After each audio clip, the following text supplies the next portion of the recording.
அது மட்டுமல்ல, விருகம்பாக்க மாநாட்டிலே நான் 10 லட்சம் ரூபாய் தேர்தல் நிதி தருகிறேன் என்று சொன்ன பொழுது அண்ணா சொன்ன வார்த்தை, நீ 10 லட்சம் கொடுக்க வேண்டாம், உன் முகத்தை காட்டு, 30 லட்சம் வாக்குகள் விழும் என்று பேரறிஞர் அண்ணாவே சொன்னார். அது மட்டுமல்ல, நாடோடி மன்னன் என்ற படம் 1958 வெளிவந்தது. அந்த படத்திலே 2 சிறுவர்கள் திராவிட முன்னேற்ற கொடியை பிடித்துக் கொண்டிருப்பது போல அந்த படம் வெளி வரும். அப்படி திராவிட முன்னேற்ற கழக கொடியையும் அண்ணாவின் பேச்சையும் கொள்கைகளையும் பட்டி தொட்டி எல்லாம் சிற்றூர்களில் எல்லாம் பாமர மக்களிடம் எடுத்து சென்றவர் புரட்சி தலைவர் எம்ஜிஆர். அவர் திராவிட முன்னேற்ற கழகம் வளர்வதற்கு பாடுபட்டார். திராவிட முன்னேற்ற கழகத்தால் அவர் வளர்ந்தார். திராவிட முன்னேற்ற கழகத்தால் புரட்சி தலைவர் வளர்ந்தார். புரட்சி தலைவரால் திராவிட முன்னேற்ற கழகம் வளர்ந்தது. 1967 அண்ணா அவர்கள் முதலமைச்சராகின்றார். அவரை தேடி சென்று மாலை மரியாதைகள் செய்கிறார்கள், பட்டாடை போர்த்துகிறார்கள், சால்வை போர்த்துகிறார்கள். அண்ணா சொன்ன ஒரே வார்த்தை, இது எம்ஜி ராமச்சந்திரன் எம்ஜிஆர் உடைய வெற்றி, என்னுடைய வெற்றி அல்ல. இவர் அவருக்கு சென்று மாலை மரியாதை செய்து அவரை வாழ்த்துங்கள் என்று மனதார சொன்னவர் தான் பேரறிஞர் அண்ணா. பேரறிஞர் அண்ணாவுக்கு தெரியும். அதனால்தான் ஒரு கட்டத்திலே புரட்சி தலைவர் காமராஜ் எனது தலைவர், அண்ணா எனது வழிகாட்டி என்று எம்எல்சி பதவியை ராஜினாமா செய்தார். அதையும் பொறுத்து கொண்டு அவரை அரவணைத்து அவருக்கு யோசனைகளை சொல்ல வேண்டிய நேரத்தில் தவறு செய்தாலும் அதை நாகரிகமாக உணர்த்தி புரட்சி தலைவரை விட்டுவிடாமல், அது என் இதயத்தில் இருக்கின்ற கனி, மரத்தில் இருந்து ஒரு கனி விழுந்தது, அது என் இதயத்தில் இருக்கிறது என்று சொன்னார் அண்ணா. அவருக்கு தெரிந்தது இவருடைய புகழ், இவருடைய செயல்பாடுகள், இவர்தான் இந்த கட்சி வளர்கின்ற விதத்தை உணர்ந்து புரட்சி தலைவரை இழப்பதற்கு அண்ணா என்றைக்கும் தயாராக இருந்ததில்லை. ஆனால் புரட்சி தலைவர் மறைவுக்கு பிறகு அண்ணா மறைவுக்கு பிறகு புரட்சி தலைவருடைய கையை பிடித்துக் கொண்டு, நான் ஒரு சாமானிய குடும்பத்தில் பிறந்தவன், ஏழைப்படுகின்ற கஷ்டத்தை உணர்ந்தவன், என்னை முதலமைச்சராக்கினால் நான் என்றைக்கும் தமிழ்நாட்டு மக்களுக்கும் இந்த இயக்கத்திற்கும் துணையாக இருப்பேன், நன்றி கடனாக பட்டவனாக இருப்பேன், உங்களுக்கு நான் நன்றி கடனாக பட்டவனாக இருப்பேன் என்று புரட்சி தலைவரிடம் கெஞ்சியதால் என்றைக்கும் ஒருவன் யாரிடம் கெஞ்சினானோ மனம் இறங்கி அவனுக்கு உறுதுணையாக போவது மனித இயல்பு. அப்படி உறுதுணையாக போனவர் தான் புரட்சி தலைவர் எம்ஜிஆர். எதற்கு சொல்கிறேன் என்றால், கடன்பட்டு இருந்த கருணாநிதி குடும்பத்திற்கு எங்கள் தங்கம் என்ற படத்தில் பணமே வாங்காமல் நடித்து புரட்சி தலைவரும் புரட்சி தலைவியும் கருணாநிதி குடும்பத்தை கடனிலிருந்து மீட்டவர்கள். முரசொலி மாறனுடைய மனசாட்சியை சொல்லும். புரட்சி தலைவரை நீக்கிய போது கண்ணீர் விட்டு அழுதவர் முரசொலி மாறன். ஏனென்றால் தன்னுடைய வறுமையை போக்கிய வள்ளல் என்று புரட்சி தலைவரை பாராட்டியவர் முரசொலி மாறன். அதற்கு பிறகு அவருடைய நடவடிக்கைகள், விமர்சனங்கள் எப்படி வேண்டுமானாலும் இருந்திருக்கலாம். அன்றைக்கு அவர் கண்ணீர் விட்டு அழுதார் என்று பத்திரிகைகள் எழுதின. இதே அந்த எங்கள் தங்க படத்தில் பாடலாசிரியர் வாலி ஒரு பாட்டு எழுதியிருப்பார். அந்த பாட்டு, நான் அளவோடு ரசிப்பவன் என்ற வார்த்தை இருக்கும், அடுத்த வார்த்தை எழுதுவதற்கு யோசிப்பார். அப்பொழுது கருணாநிதி அங்கே வந்திருக்கிறார். அந்த படம் தயாரித்துக் கொண்டிருக்கும் பொழுது, என்ன கவிஞரே பாட்டை எழுதிவிட்டீர்களா என்று கேட்ட பொழுது, ஒரு வரி எழுதிவிட்டேன், மறுவரி வரவில்லை என்கிறது, என்ன வரி சொல்லுங்கள் என்று சொன்ன பொழுது, நான் அளவோடு ரசிப்பவன் என்று எழுதிவிட்டேன், அடுத்த வரிக்கு யோசிக்கிறேன் என்று சொன்ன பொழுது, நான் அளவின்றி கொடுப்பவன் எழுதுங்கள் என்று கருணாநிதியே சொன்ன வார்த்தை. அதை மட்டும் சொல்லவில்லை, புரட்சி தலைவரை பற்றி நான் ஒரு புத்தகத்திலே படித்தேன். கருணாநிதி சொன்ன வார்த்தையை அதை சொல்லுகிறேன், கேளுங்கள்.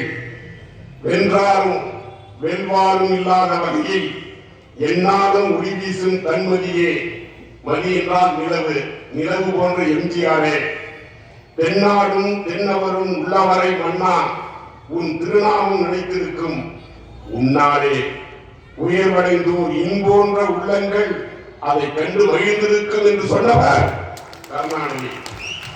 அன்றைக்கு நன்றி கடனோடு இருந்தார், புரட்சி தலைவரை புகழ்ந்தார்.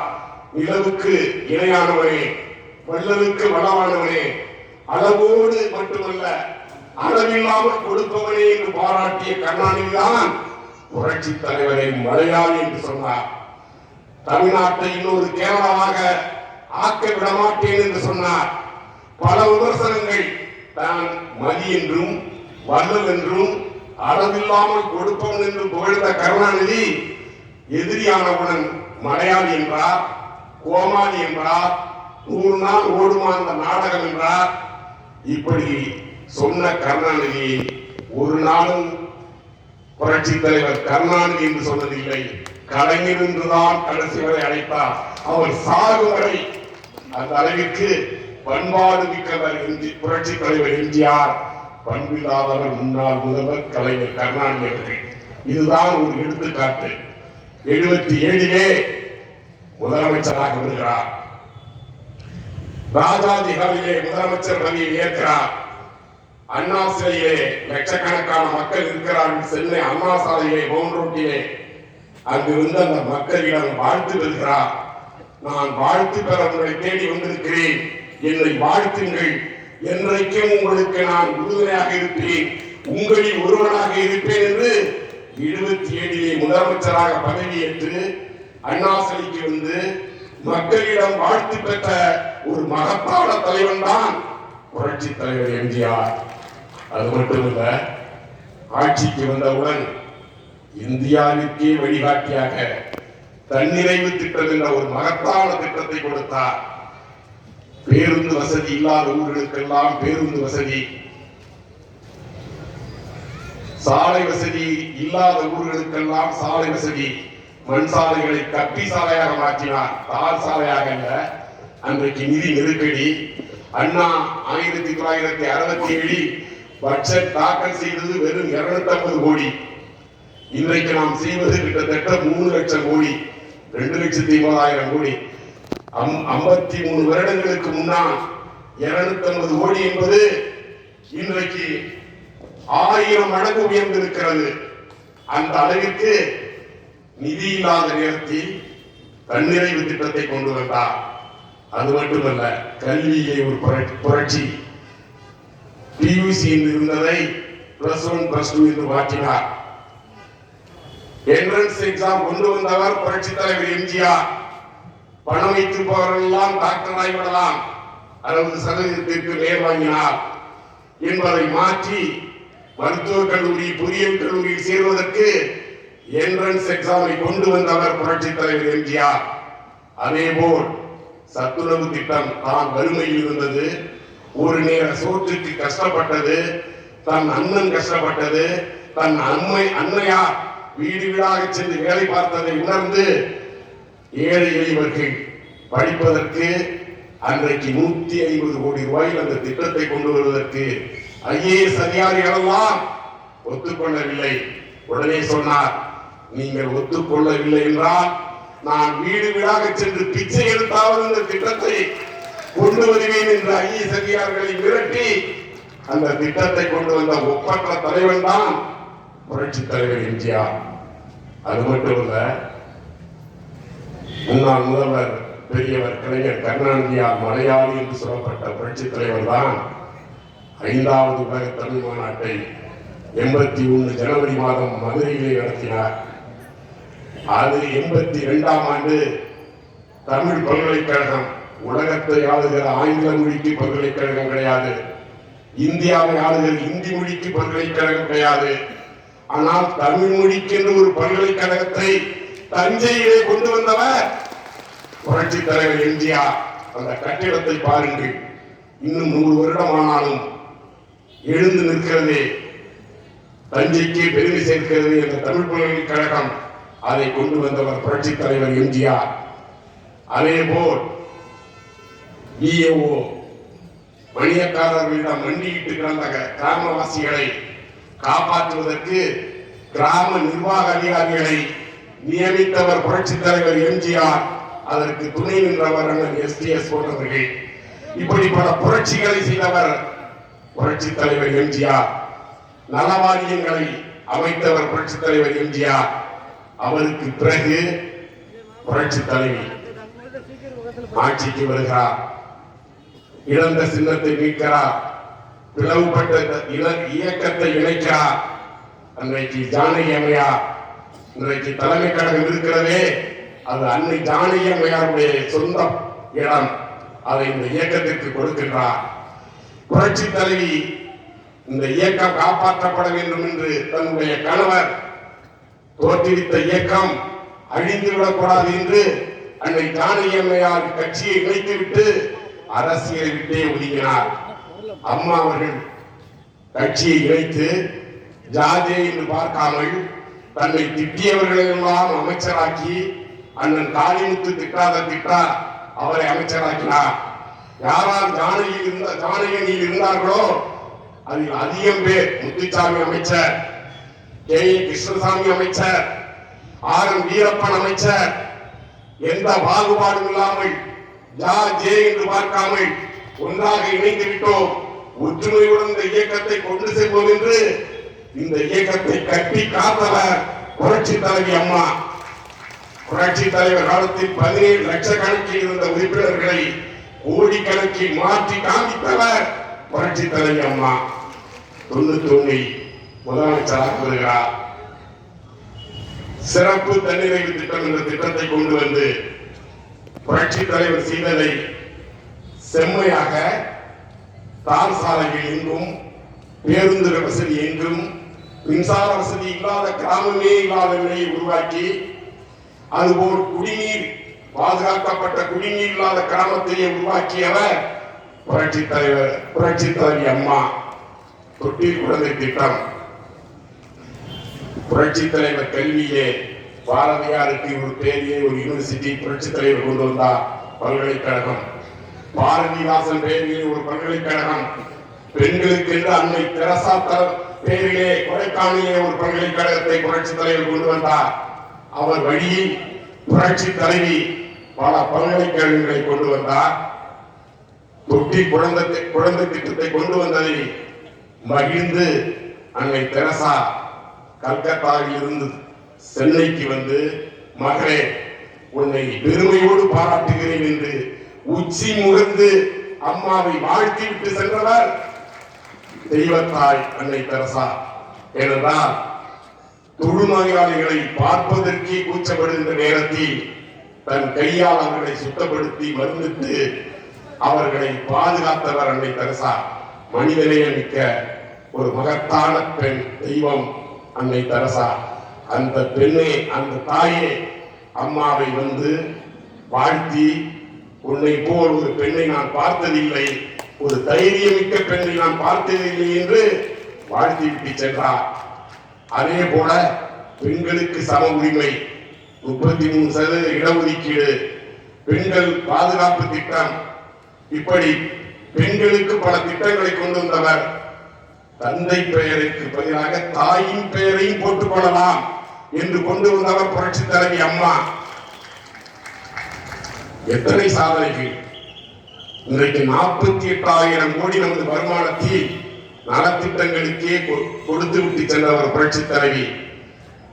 மடிக்கணினி, மிதிவண்டி, தாலிக்கு தங்கம், திருமண தொகை பட்டாதாரி பெண்களுக்கு 50,000, +2 வரைக்கும் படித்திருந்தால் 25,000, ஸ்கூட்டி, இப்படி பல திட்டங்களை, ஆடு மாடு, பள்ளி குழந்தைகளுக்கு, கிறிஸ்தவர்கள் செருசேலம் செல்வதற்கு நிதி உதவி, இஸ்லாமியர்கள் மெக்கா செல்வதற்கு நிதி உதவி, இப்படி எல்லா துறையிலும் எல்லா மக்களுக்கும் ஜாதி மத இனம் பார்க்காமல் செய்து மகிழ்ந்தவர் புரட்சி தலைவி அம்மா. எங்கள் புரட்சி தலைவி தலைவருக்கும் தலைவிக்கும் நிகரான தலைவர்கள் தமிழ்நாட்டில் யாரும் இல்லை, இருக்க போவதும் இல்லை. ஏனென்றால் இருவரும் இந்த மக்களை நேசித்தார்கள். இந்த இருவரையும் மக்கள் நேசித்தார்கள். தமிழ்நாட்டு மக்களில் இன்னும் மறைந்து மறையாமலும் நெஞ்சத்திலே வாழ்ந்து கொண்டிருக்கிறார்கள் என்றால் அவர்கள் செய்த சேவை தன்னலமற்ற இந்த மக்களுக்காக வாழ்ந்தவர்கள். திராவிட கழக தலைவர் வீரமணி அவர்கள் சொன்னார்கள், இந்தியாவிலேயே இந்த மாநிலத்திலும் 69% இடஒதுக்கீடு இல்லை. அதை கொண்டு வந்தவர் புரட்சி தலைவி அம்மா. புரட்சி தலைவர் பிற்படுத்தப்பட்ட மக்களுக்கு 50% கொண்டு வந்தார். உடனே திராவிட கழக தலைவர் வருமான அடிப்படையில் புரட்சி தலைவர் என்பதிலே முன்னால் கொண்டு வருவதற்கு சொன்ன பொழுது எதிர்த்தார்கள். எதிர்ப்பை பார்த்து பிற்படுத்தப்பட்டோருக்கு 50%, தாழ்த்தப்பட்டவர்களுக்கு 18%, மலைவாழ் மக்களுக்கு 1%, 69% புரட்சி தலைவர் கொண்டு வந்தார். சட்டமாக்கவில்லை. சட்டமாக்கி 9வது அட்டவணையில் சேர்த்து இந்தியாவிற்கே வழிகாட்டியாக 69 இடஒதுக்கீடை கொண்டு வந்தவர் புரட்சி தலைவர் அம்மா. அதற்குத்தான் திராவிட கழக தலைவர் வீரமணி அவர்கள் சமூக நீதி காத்த வீராங்கனை என்ற பட்டத்தை சூட்டினார். கருணாநிதியிடம் கேட்கிறார்கள், முதலமைச்சர் புரட்சி தலைவியிடம் உங்களுக்கு பிடித்தது என்ன என்று. அவருடைய தைரியம் என்று சொன்னவர் கலைஞர் கருணாநிதி. மாற்றாரும் மதிக்கக்கூடிய போற்றக்கூடிய ஒரு தைரியமிக்க தலைவி புரட்சி தலைவி அம்மா. 8வது உலக தமிழ்நாட்டை தஞ்சையிலே நடத்தினார். தஞ்சை இன்னும் 50 ஆண்டு காலம் காண முடியாத வளர்ச்சி அடைந்தது என்றால், திருச்சியும் தஞ்சையும் இணைந்த அளவிற்கு வளர்ச்சி அடைந்திருக்கிறது என்றால் புரட்சி தலைவி அம்மா இட்ட விதை இன்றைக்கு நகராட்சி மாநகராட்சி அங்கிருக்கிறார். அதுபோல கும்பகோணம் புரட்சி தலைவி அம்மா நேசிக்கின்ற இடம் இந்த கும்பகோணம். மகாமக திருவிழாவாக இருந்தாலும் 12 வருடத்துக்கு ஒரு முறை வருகின்ற அந்த திருவிழாவை மிக விமர்சையாக கொண்டாடியவர் புரட்சி தலைவி அம்மா. புரட்சி தலைவி அம்மா அவர்கள் எத்தனையோ திட்டங்கள், அவருடைய அறிவுக்கு தைரியத்திற்கு நிகரானவர்கள் யாரும் இல்லை. தன்னை ஆளாக்கிய புரட்சி தலைவரை, புரட்சி தலைவருடைய வழியில் இந்த இயக்கத்தை கட்டி காத்து வழிநடத்தி சென்றவர். இதை எதற்கு சொல்கிறேன் என்றால், இவர்கள் இருவரும் விட்டு சென்ற பணியை இன்றைக்கு 4 வருடம் நமது முதலமைச்சர் எடப்பாடி பழனிசாமி அவர்கள் இந்த ஆட்சி நாளை போய்விடும், நாளை மறுதினம் போய்விடும் என்று சொன்ன பொழுது எதற்கும் அஞ்சாமல் 4 வருடம் இந்த ஆட்சியை நல்லாட்சியை நடத்தி இன்றைக்கு கிராமப்புறத்து மாணவ மாணவிகள் பள்ளி தமிழ் மீடியம் பள்ளியிலே படித்தவர்களுக்கு 7.5% இடஒதுக்கீடு வழங்கி 450 குழந்தைகள், பணமில்லாதவர்களுக்கும் அரசே பணம் கட்டும் தனியார் மருத்துவக் கல்லூரி என்று இன்றைக்கு மருத்துவ படிப்பு படிக்கிறார்களே, அந்த புரட்சி தலைவர் புரட்சி தலைவி வழியில் இன்றைக்கு நமது முதலமைச்சர் செய்திருக்கின்ற சாதனை. குடிமராமத்து நாயகன் என்று எல்லோராலும் போற்றப்படுகின்ற, எங்கில் பார்த்தாலும் நீர்நிலைகளில் தண்ணீர் தழும்பி நிற்கிறது. நீர் மேலாண்மை முதலிடம். அதேபோல் பேருந்து வசதி இல்லாத சிற்றூர்களில் மினி கிளினிக், சிறிய மருத்துவமனை, ஒரு டாக்டர், ஒரு நர்ஸ், ஒரு உதவியாளர், 2000 மருத்துவமனை. அதே போல எங்கு நோக்கிலும் மேம்பாலங்கள், சாலை வசதிகள், இப்படி எத்தனை திட்டங்கள் புரட்சி தலைவருக்கு புரட்சி தலைவி வழியில் அவர் எண்ணங்களை ஈடற்ற நமது முதலமைச்சர் அவர்கள் செயல்பட்டுக் கொண்டிருக்கின்றார். சாரியை பற்றி பேச வேண்டும். ஏதோ அவர்கள் ஆட்சிக்கு நாளைக்கு வந்தது போல் 244 தொகுதி நாங்கள் வெற்றி பெறுவோம், முதலில் ஒரு கட்சி 234 தொகுதி நிற்கிறதா என்பார். ஏனென்றால் உலக சாதனை செய்து ஒரே சின்னம் 234 தொகுதியில் நிற்க வைத்தவர் புரட்சி தலைவி அம்மா. அவர் சாதனையை மிஞ்சுவதற்கு தமிழ்நாட்டில் இல்லை. அண்ணா 67 பல கட்சி கூட்டணி, பல சின்னங்கள் நின்றன. புரட்சி தலைவர் கூட்டணி பல சின்னங்களில் நின்றன. ஆனால் யார் வந்து நின்றாலும் என் சின்னத்தில் தான் நிற்க வேண்டும் என்று 234 தொகுதியிலும் இரட்டைலை சின்னத்தில் இருக்க வைத்தவர் தைரியம் மிக்க எங்களுடைய தைரிய லட்சுமி புரட்சி தலைவி அம்மா. உதயாநிதி நாகரிகமற்ற பேச்சை பேசுகிறார். அவர்கள் விதை எள்ளு போட்டால் எள்ளுதான் முளைக்கும், கொள்ளு போட்டால் கொள்ளுதான் முளைக்கும். அதுபோல அந்த புத்தி ஈன புத்தி அப்படித்தான் பேசும். முதலமைச்சரை பற்றி தாழ்வாக பேசுவது அரசியல் நாகரிகம் தெரியாதவர்கள் பேசிக் கொண்டிருக்கிறார்கள். அடுத்து ஊழலை பற்றி பேசுகிறார்கள். சர்க்காரியாவே சொன்னார், விஞ்ஞான பூர்வமாக ஊழல் செய்வதில் திராவிட முன்னேற்ற கழகத்தை தவிர வேற எவரும் இருக்க முடியாது என்று அம்மா மீது வழக்கு. 2002 காங்கிரஸ் எதிர்கட்சி தலைவராக இருந்த SR பாலசுப்ரமணியன் சொல்லுகிறார், முன்னுதாரணம் இருக்கிறது. அன்றைய முதலமைச்சர் கலைஞர் கருணாநிதி அவர்கள் சர்க்காரியா கமிஷன் வழக்கை அமைச்சரவையில் இருந்து வைத்து அமைச்சரவையை கூட்டி வாபஸ் வாங்கிவிட்டார். நீங்களும் அது போல் செய்து கொள்ளலாம் என்று சொன்ன பொழுது, நான் அப்படிப்பட்ட கோழை அல்ல, நீதிமன்றம் சென்று நிராபராதி என்று காண்பிப்பேன் என்று சொன்னார். ஆனால் காலம் எப்பொழுதுமே நல்லவருக்கு இல்லை, தீயவர்களுக்குத்தான். கெட்டவன் எப்படியும் பிடித்துக் கொள்வான், நல்லவன் பழி சொல்லுக்கு ஆளாவான் என்று புரட்சி தலைவி பழி சொல்லுகிறார்கள். தனக்கு பிள்ளைகளோ உற்றார் உறவினர்களோ யாரும் இல்லாமல் எப்படி புரட்சி தலைவர் வாழ்ந்தாரோ அதுபோல் புரட்சி தலைவி வாழ்ந்து மறைந்திருக்கின்றார். அவர் சொன்ன கடைசி வார்த்தை, நாம் மறைந்தாலும் இந்த இயக்கம் 100 ஆண்டு காலம் இருக்கும், 100 ஆண்டு காலம் ஆட்சி செய்யும் என்று அவர்களுக்கு நன்றிகடன் பட்டவர்களாக நாம் இருந்தால், இந்த இயக்கத்தை வாழ வைப்பவர்களாக இருந்தால், மீண்டும் புரட்சி தலைவர் புரட்சி தலைவி ஆட்சியை முதலமைச்சர் அண்ணன் எடப்பாடி பழனிசாமி அவர்கள் தலைமையில் அண்ணன் OPS அவர்களுடைய துணையோடு, தலைமை கழக நிர்வாகிகளுடைய துணையோடு, 1 கோடி தொண்டர்களுடைய துணையோடு, தமிழ் மக்களுடைய எழுச்சி வேகத்தோடு மீண்டும் ஆட்சியை அமைப்போம் என்று கூறி தந்த வாய்ப்புக்கு நன்றி சொல்லி விடைபெறுகிறேன். நன்றி, வணக்கம்.